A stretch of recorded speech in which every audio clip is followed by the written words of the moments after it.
दोस्तों, आपने world famous किताब अल्केमिस्ट पढ़ी है? यदि नहीं तो इसकी समरी सुन लीजिए, क्योंकि हर पढ़े लिखे इंसान ने इस किताब को पढ़ा होता है। कभी किसी से इस किताब की फिलॉसफी पर चर्चा हो तो आप भी अपने व्यूज रख सकते हैं। सुनने वाले उससे प्रभावित भी होंगे।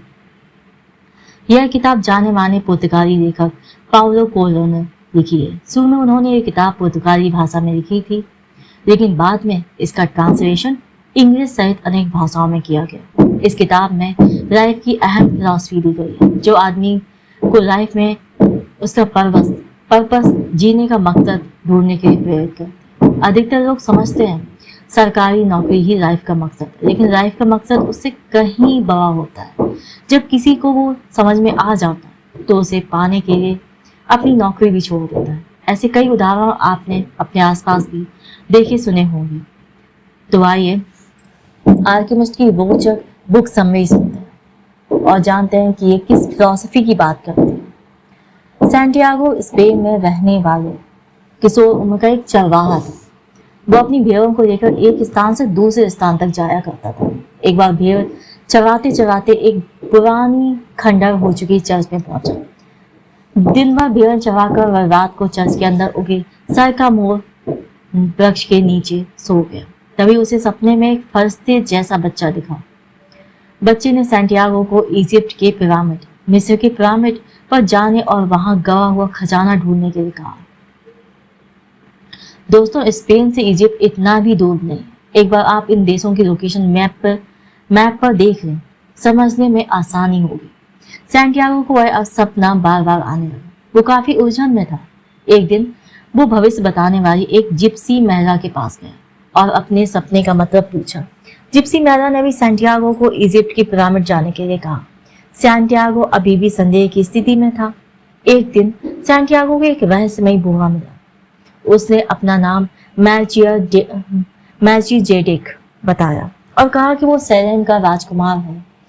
उसने सैंटियागो को दो बातें बताई। पर्सनल एजेंट मेल्चीजेडेक ने कहा कि हर किसी को लाइफ में अपना पर्सनल एजेंट ढूंढना चाहिए। पर्सनल एजेंट का मतलब है अपना ऐसा गोल या उद्देश्य जो हमें असली खुशी दे और हमें हर चीज से स्वतंत्र कर दे। हमने जिस चीज के लिए जन्म लिया है उसे अवश्य पूरा करना चाहिए। बचपन में हम सभी बड़े बड़े सपने देखते हैं, लेकिन धीरे धीरे लाइफ में इतना उलझ जाते हैं कि सपनों और गोल को भूल ही जाते हैं। और हाँ दोस्तों, सरकारी नौकरी को पर्सनल एजेंट मत समझ लेना। दूसरी बात जो बूढ़े ने बताई वो ये थी, अगर हम किसी चीज को पूरी शिद्दत से चाहते हैं तो सारा ब्रह्मांड उसे हमें दिलाने में जुट जाता है। अब इसमें शाहरुख खान का फेमस डायलॉग आपको याद आ जाएगा। आप खुद याद करिए, तब तक समरी सुनिए पहले। लेकिन प्रॉब्लम यह है कि हम किसी भी सपने के पूरा होने में विश्वास ही नहीं करते हैं। हमेशा डाउटफुल रहते हैं। जैसे कितने लोग टैलेंटेड होने के बावजूद सारी जिंदगी जॉब में ही फंसे रहते हैं। अपने टैलेंट को आगे बढ़ाने के लिए कुछ नहीं करते, क्योंकि वो खुद पर ही संदेह करते रह जाते हैं। फिर मेल्चीजेडेक ने सैंटियागो को दो जादुई पत्थर दिए और कहा, जब भी संदेह घेरे तो इन पत्थरों को छाड़ना, ये तुम्हें रास्ता दिखाएंगे। फिर वह बूढ़ा कहीं गायब हो गया और उसके बाद कभी सैंटियागो को नजर नहीं आया। इसके पश्चात सैंटियागो ने अपनी भेड़ें बेच दी। इससे मेरे पैसों से वो एक बड़ी नौका पर सवार होकर मोरक्को की राजधानी टैंजियर पहुंचा, लेकिन टैंजियर में कुछ लोगों ने उसका सारा धन लूट लिया। धन के बिना सैंटियागो आगे नहीं जा सकता था। मजबूर होकर उसने वहीं क्रिस्टल्स की एक दुकान में नौकरी करी। सैंटियागो पूरी मेहनत और लगन से अपना काम करने लगा। उसने कुछ अच्छे बिजनेस आइडियाज दुकान के मालिक को दिए, जिससे उस व्यापारी को बहुत फायदा हुआ। लगभग 11 महीनों में सैंटियागो ने पर्याप्त धन कमा लिया। अब वह अपनी कमाई लेकर घर लौटना चाहता था और उसने अपने पर्सनल एजेंट को लेकर अब उसके मन में संदेह पैदा हो गया था। उसे अपना पिरामिड की यात्रा पर निकलना भी एक गलती लग रहा था। लेकिन जब उसने बूढ़े द्वारा दिए गए जादुई पत्थर उछाले तो पत्थरों ने उसे इजिप्ट की पिरामिडों की तरफ जाने का संकेत दिया। तभी संयोगवश वहां से एक कारवां गुजर रहा था, जो सहारा रेगिस्तान होकर इजिप्ट के पिरामिड की तरफ ही जा रहा था। सैंटियागो उस कारवां में शामिल हो गया और ऊंट पर सवार होकर मिस्र की यात्रा पर बढ़ गया। उस कारवां में सैंटियागो को एक अंग्रेज व्यक्ति भी मिला। अंग्रेज व्यक्ति एल फयोम नाम के ओएसिस पर जा रहा था। ओएसिस का मतलब होता है रेगिस्तान में पाया जाने वाला हरा भरा द्वीप जहाँ पानी भी होता है। वो वहाँ एक अल्केमिस्ट से मिलने किसी भी धातु को सोने में बदलना सीखना चाहता था। जब कारवां ओएसिस पर पहुंच गया तो पता चला कि आगे रेगिस्तान में कुछ कबीलों में भयंकर मारकाट मची हुई थी। अब सैंटियागो आगे नहीं जा सकता, उसे वहीं रुकना पड़ा। एक दिन ओएसिस में उसे फातिमा नाम की एक बहुत सुंदर लड़की मिली। सैंटियागो को पहली नजर में फातिमा से प्यार हो गया। फातिमा भी उससे प्यार करने लगी। अंग्रेज व्यक्ति अल्केमिस्ट से मिलने उसकी गुप्त कुटिया में जा चुका था और एकांत में उससे सोना बनाने की विधि सीख रहा था। एक दिन सैंटियागो को सपना आया कि रात के समय ओएसिस पर कुछ ट्राइबल्स हमला कर उसने ओएसिस के मुखिया को ये बात बताई, लेकिन ओएसिस पर हमला करना रेगिस्तान के नियमों के विरुद्ध था। इसे मुखिया को सैंटियागो की बातों पर यकीन नहीं होगा। सैंटियागो की बार बार कहने पर ही मुखिया माना और अपनी सेना ओएसिस की निगरानी के लिए तैनात कर दी। लेकिन सैंटियागो को चेतावनी भी दे दी कि अगर हमले वाली बात झूठ निकली तो उसका सिर काट दिया जाएगा। लेकिन सच में ओएसिस पर हमला हुआ। सेना तैयार होने की वजह से ओएसिस के लोग बच गए और दुश्मन को मार गिराया। सैंटियागो के सपने से प्रभावित होकर अल्केमिस्ट खुद उससे मिलने आ गया। उसने सैंटियागो की यात्रा की वजह जानी और उसे खुद पिरामिड तक ले चलने की बात कही। यात्रा से पहले फातिमा ने कहा कि वो हमेशा उसका इंतजार करे। अल्केमिस्ट और सैंटियागो दोनों घोड़ों पर बैठकर पिरामिड की तरफ चले, लेकिन रास्ते में कुछ खूंखार ट्राइबल्स ने उन्हें पकड़ लिया। अल्केमिस्ट ने बचने का एक रास्ता निकाला। उसने ट्राइबल्स से कहा कि सैंटियागो अगले दिन सिमोम नाम की भीषण आंधी बन जाएगा और सब कुछ तबाह कर हो जाएगा, इसलिए उसे जाने दिया जाए। लेकिन ट्राइबल्स नहीं माने। उन्होंने इसे प्रूव करने के लिए कहा। अल्केमिस्ट ने सैंटियागो से सोल ऑफ यूनिवर्स पर ध्यान केंद्रित करने को कहा ताकि वो सिमोम बन सके, लेकिन सैंटियागो को ये सब नहीं आता था। फिर भी उसने पूरी शिद्दत से अल्केमिस्ट ने जैसा कहा था वैसा करने की कोशिश की और वो सच में ही सिमोम बन गया। यह देखकर ट्राइबल्स डर गए और उन दोनों को जाने दिया। रास्ते में एक मोनेस्ट्री में पहुंचे। वहां अल्केमिस्ट ने सैंटियागो को धातु की कुछ टुकड़ों से बना सोना बनाकर दिखाया और आधा सोना उसे दे दिया। आगे का रास्ता अल्केमिस्ट ने सैंटियागो को अकेले ही तय करने को कहा। उसके बाद सैंटियागो अकेले ही पिरामिड्स की तरफ चल पड़ा।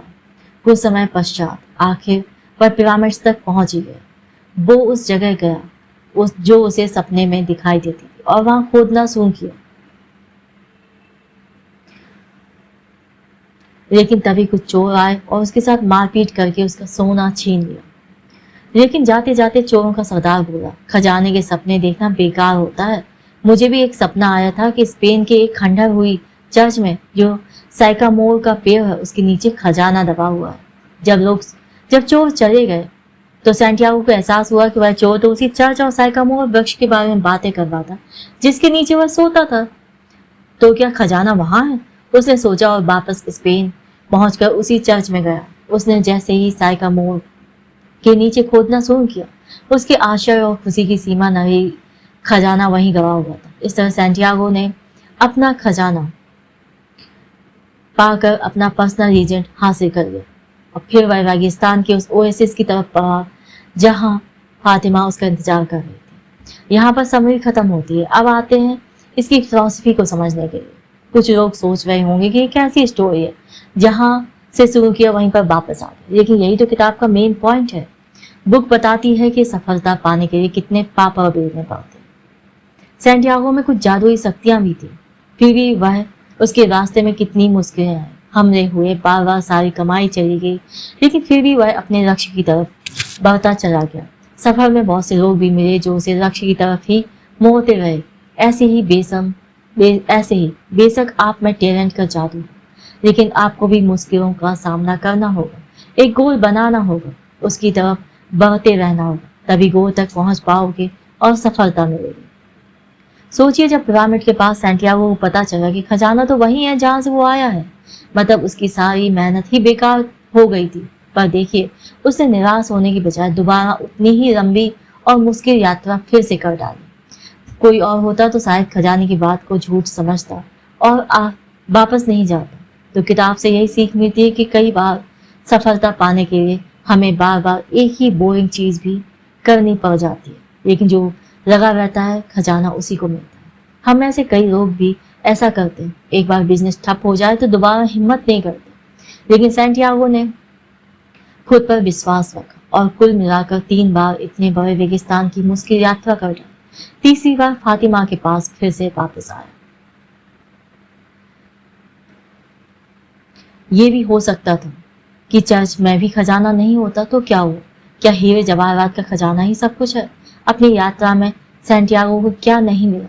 उसने इतना बड़ा रेगिस्तान देखा, आर्किमिस्ट से मिला जिसे लोग झूठ समझते थे, फातिमा का सच्चा प्यार पाया, सिमूम बनना सीखा। ये सब क्या खजानों से कम है?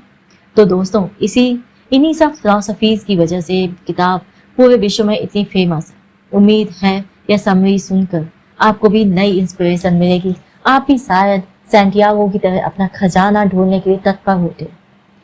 तो क्या कर रहे हैं? उठिए और लाइफ की नई यात्रा पर निकलिए।